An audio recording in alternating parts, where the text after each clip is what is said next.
حضرت ابو ہریرہ روایت کرتے ہیں کہ ایک شخص رسول اللہ صلی اللہ علیہ وسلم کی خدمت میں آیا اور عرض کیا کہ یا رسول اللہ، میں نے اپنی بیٹی کا نکاح کر دیا ہے اور اسے اس کے خاوند کے پاس بھیجنا چاہتا ہوں۔ میرے پاس کوئی خوشبو نہیں ہے، آپ کچھ عنایت فرمائیں۔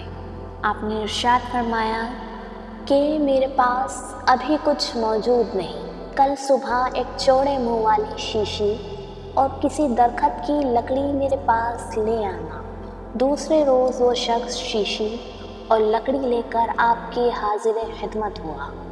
آپ نے اپنے دونوں بازوئے مبارک سے اپنا پسینہ ڈالنا شروع کیا، یہاں تک کہ وہ شیشی بھر گئی۔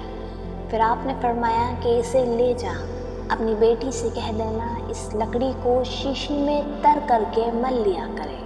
پس جب وہ لڑکی آپ کا پسینہ مبارک لگاتی تو تمام اہل مدینہ کو اس کی خوشبو پہنچتی، اور یہاں تک کہ ان کے گھر کا نام خوشبو والوں کا گھر ہو گیا۔